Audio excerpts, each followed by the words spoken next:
Hello and welcome to the official podcast of Palate Exposure, featuring Ilona Thompson, a podcast for those seeking the ultimate in wine, food, and travel.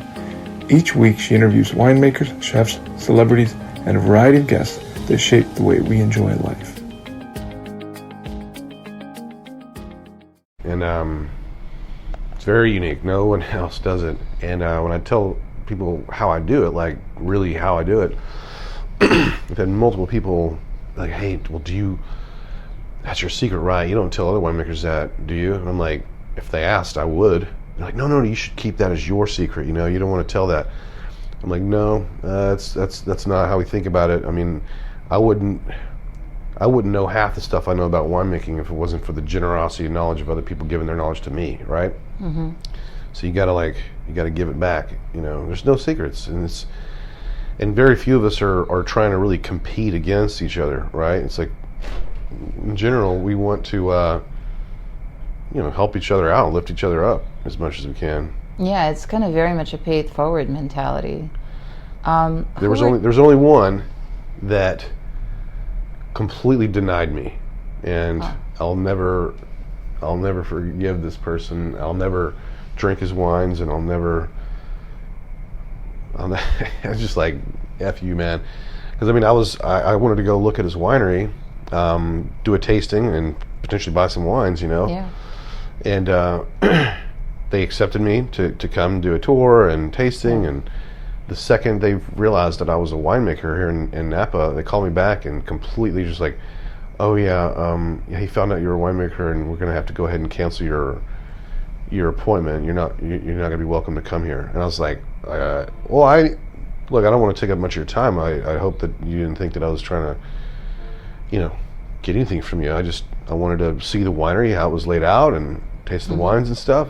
Yeah, no thanks. Okay, have a nice day. I was like, you gotta be freaking kidding me. Like, it's so silly, and this kind of proprietary attitude, besides being off-putting, it's not like you couldn't have figured it out by sending somebody else to do the reconnaissance. I mean, what's he got? He's got tanks and barrels and hoses and stuff. Like, what's the big secret? Yeah. And the only thing that comes to my mind is like, there are certain pieces of equipment that maybe you wouldn't want winemakers to know you had to fix problems. You know what I mean? That makes more sense. Yeah. Actually, I never thought of that. That may have been a potential reason why, or maybe he was just a jerk. I don't know. Yeah, well, fortunately, it's an outlier. Most people are quite... Yep, 100%. Most are really cool. So who were some of your mentors along the way? I know that Robert Foley had to have been one of them. Yeah. I mean, I looked up to his wines quite a bit. I mean, Pride Mountain was one of my favorites back in Dallas. Yeah, it's extraordinary stuff. Let's see. People that really helped me when I was making the garage stuff, like Michael Havens. Remember him? Mm-hmm. Like, that guy would reply with emails, paragraphs long and super technical, chemistry stuff, and he'd really get into it. The guy's really smart. Kirk Vengay. Oh yeah. Back in, I don't know if you know Brian Graham. He was a winemaker out here for a bit. Okay. He still is. You don't ever see him anymore. Mark Peremsky from Anomaly. Yep. He has his brand Zeitgeist. There's a bunch, and it was one of the cool pieces of my history is that like I said, I made wines in that guy's garage, and then in 2004 I found a couple of guys in Davis that were looking to invest a little money, and literally the what do you call it, the bar napkin business plan kind of thing. We were talking it out over a couple bottles of wine. Mm-hmm.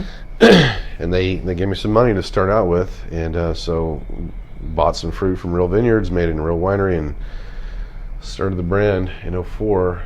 Oh hell, I was going to tell you something, totally lost my train of thought. Man. You're talking about mentorships and then investors. Yeah. Well, while you think of it, I'm sure I'll come back to you.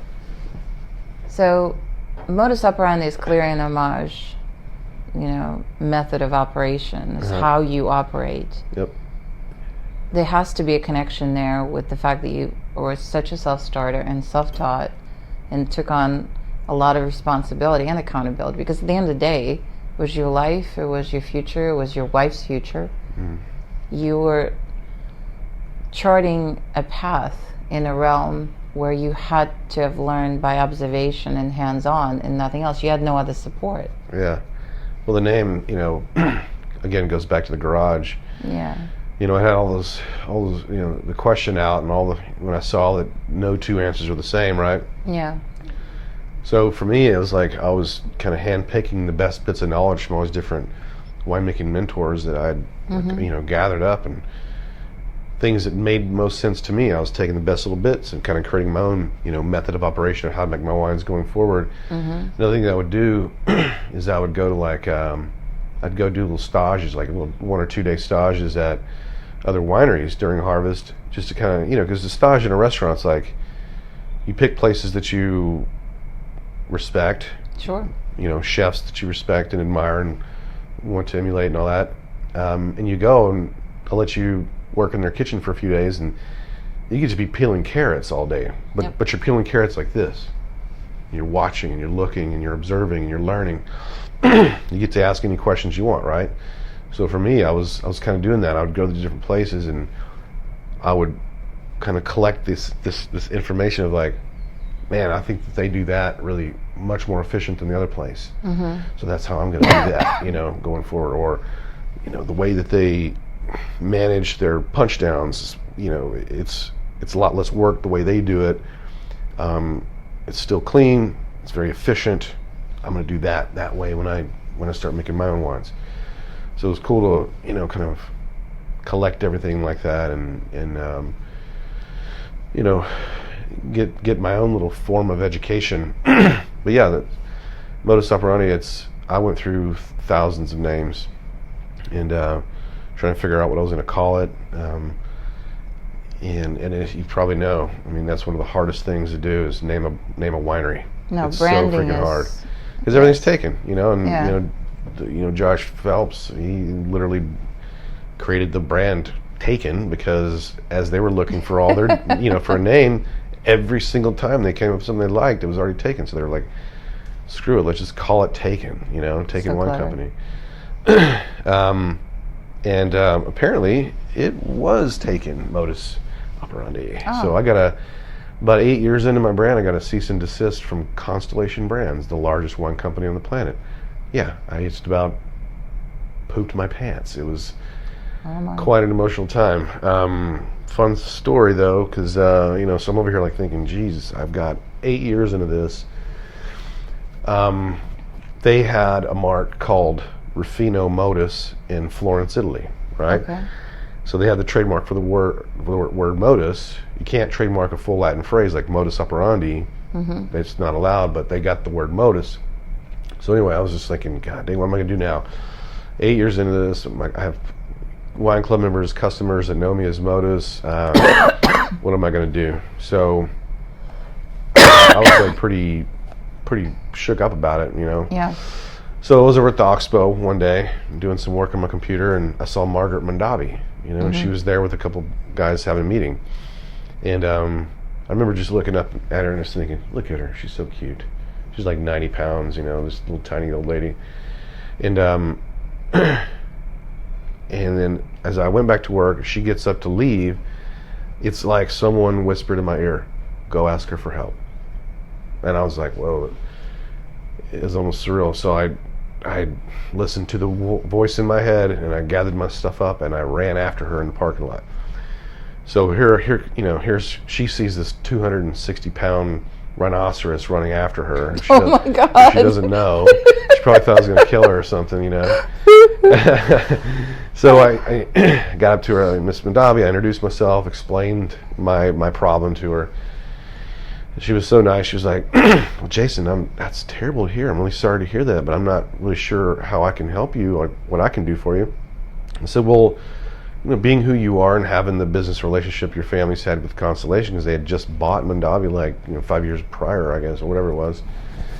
I said, I figured maybe you can, gain a sympathetic ear from someone pretty high up in their legal department. And she's like, well, yeah, I'm going to put this on my hot plate, you know. And I thought she was just trying to get rid of me. Gave her my card and left. And like 2 days later, she calls me up. She's like, Jason, I want you to know I spoke to Ron Fondiller. He's a lead general counsel for all of Constellation in New York. I mean, this is the guy that hires and fires everyone in their legal department, the head honcho. So she goes, he wants to talk to you. He's on vacation, but here's his number. Good luck. Took me almost 2 months to get this guy on the phone. It's like, he's a big deal and I'm not. But when I got him on the phone, I said, listen, Ron, I understand you have a fiduciary responsibility to your shareholders to protect your intellectual property. I get it. You know, in trademark stuff, you have to challenge something, even if you really, know that they're really not trying to, confuse people. Anyway, so I said, look, me naming my brand Modus Operandi has obviously nothing to do with me trying to confuse your customers to think I'm you. I mean, that's the exact opposite of what I want. So it has everything to do with my story as a winemaker and how I became a winemaker and how I started this brand.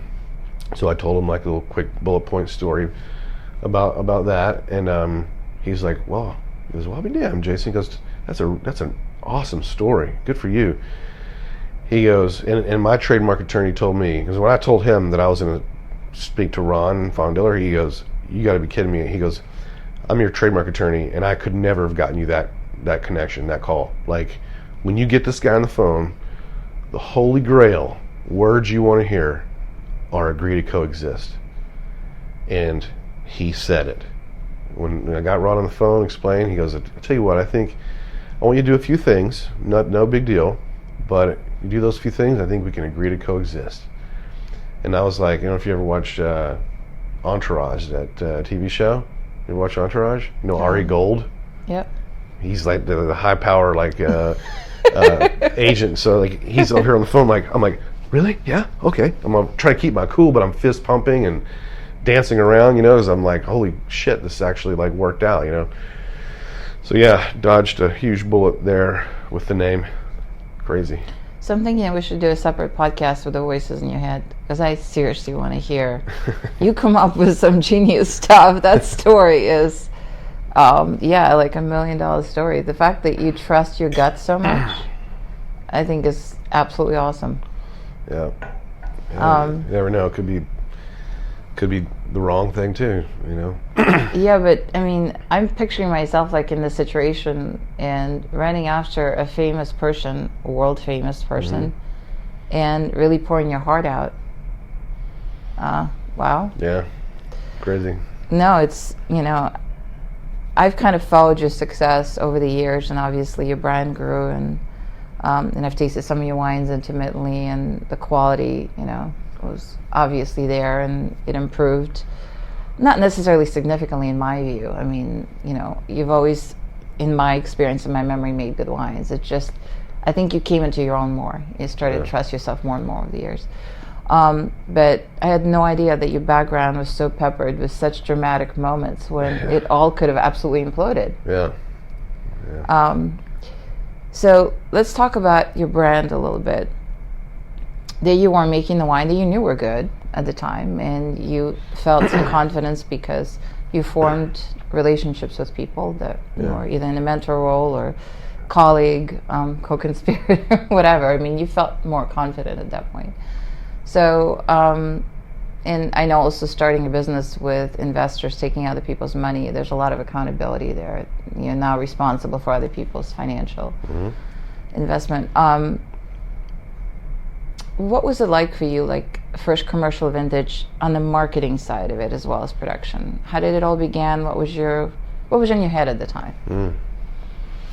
Well, I was a young 26 years old. I didn't really know anything, honestly. 2004 was the year Facebook was founded. So we didn't have social media back then. I didn't have a big mailing list. I mean, I would, working at La Toque, I'm spending 3 to 4 hours with guests on average, right? Yep. So people, we started talking, and I would people would say, well, what are you into, Jason? I'm like, well, it's funny you ask. I just started a small winery, and got a couple hundred cases of Cabernet that I just bottled, or whatever the conversation was, and they almost always were like, "Oh, that's awesome. Here's my card. Put me on your mailing list." So that's how the initial list kind of started off and started growing. And I could have been a lot better at actually keeping those and making sure that they got on the list. Probably lost more than I put in there, but it was kind of weird because in a way we were essentially kind of born into the recession in like 2008. That's right. So 04 first vintage, 05, 06 in barrel, bottling late 06, right? 6-8 months bottle age right before you release. So and you're releasing to a small list, and it wasn't almost non-existent. Really, sending my first wines out into the world right around 2007, right? 2007. Now I have all these other vintages in barrel and whatever. 2007, and then 2008, the economy kind of went into the dumps and all that. So that was something that hurt a lot of wineries. But for me, I feel like it was almost like a blessing because I hadn't been around before, because so I didn't know what good times were. For me, it was just like, this is normal. Okay. This is all I know, which is the bad economy and slow wine sales or whatever. I mean, it was going to be slow for me either way because I didn't have a list and I didn't have any kind of real sales outlet or anything like that. And so in a way, it was a good thing for me, But over time, social media, building a list. We were in a few states. We got picked up in New York pretty quickly, thanks to connections up at Press Restaurant in St. Helena. I saw him there, connected me with the guy, and that got me in Florida and New York. So yeah, we sold most of our wine through distribution back in the day. Now it's the opposite, complete opposite. I mean, I got sick of doing sales like that because it's they cut you at the knees, man. You don't hardly make any money when you sell wine like that unless you deal with volume. That's the only way to do it. So I was like, I need to be more focused on direct to consumer, and I just started doing the math in my head. I was like, okay, look, 320 million people in America. Okay. We'll say 300. Let's say half of them are drinking age, okay? 150 million. Let's say half of those like wine. Let's say half of those like Napa wines. Let's say half of those and half of those and half of those. And you just keep cutting that number in half. You're still talking about millions of people. And I was like, okay, I'm making basically, we'll say, what is it? 2,400 bottles a year.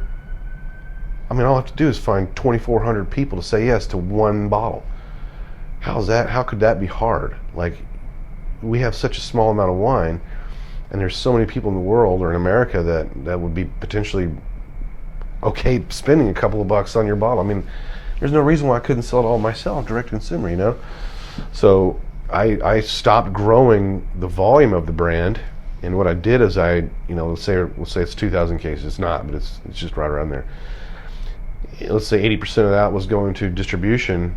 I stopped growing in volume, but what I did is I grew in direct consumer. So the more people I would sell direct, and the less wine I had, I would give less wine to the distributors. So I wasn't growing in volume, I was growing in customers, I guess you'd say. And flipping that 80-20 to 20-80, where only 20% of it goes to distribution, 80% of it is now sold direct.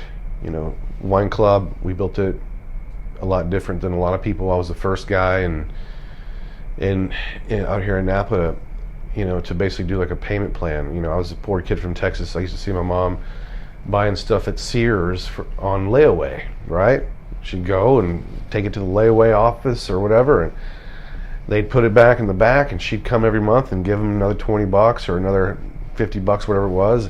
And when it was paid off, she came and picked up her item. But it gave her that ability to kind of like, when in her comfort zone, pay it off. So I built my wine club like that. we build the club, we build the order essentially, populate the wines in the order. Now we have a total, shipping and all that stuff included. So we ship every 4 months.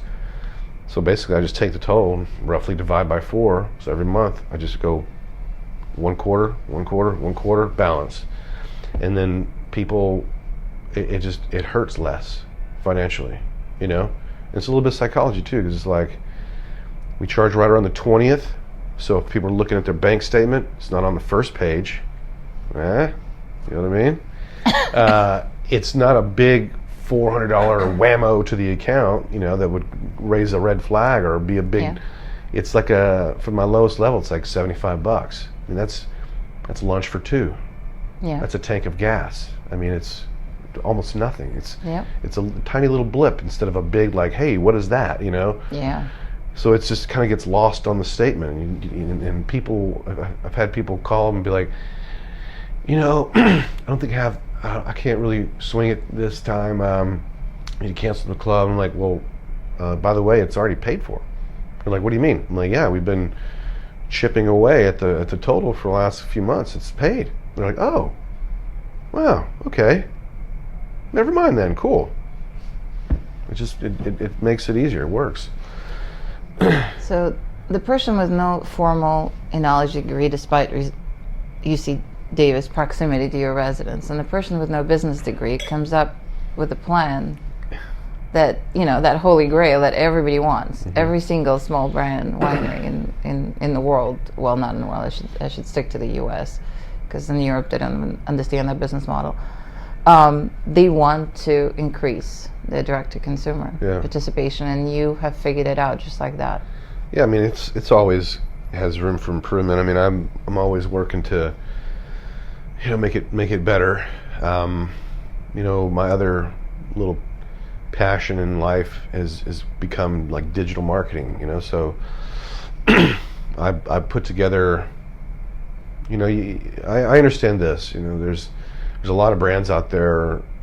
Consumers these days are constantly being bombarded with, you know, sales all the time. Buy something from me. Buy something from me. You know, and one of the things that, you know, people who study marketing and psychology of marketing and sales, what they understand is that, you know, you're almost never going to have a person learn of your product and immediately want to buy. And there's going to be some that it fits a need that they have right then, so they're going to be an automatic customer and purchase, you know, immediately.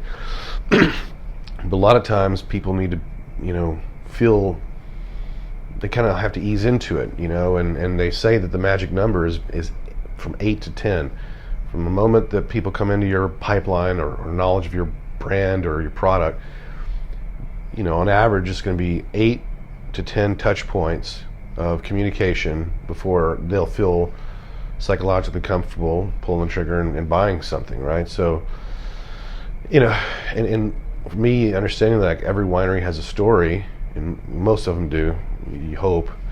You know, I feel like my story's pretty good. I mean, I hear people tell me every day in the tasting room, like, man, you know, high five, good for you, man. I love that you got the American dream thing going. You know, I always say I'm like a David in a valley of Goliaths out here, because I'm like this poor kid from Texas, you know, competing in this one of the most wealthy, cash-rich areas, you know, wine growing areas in the world, right? Mm-hmm.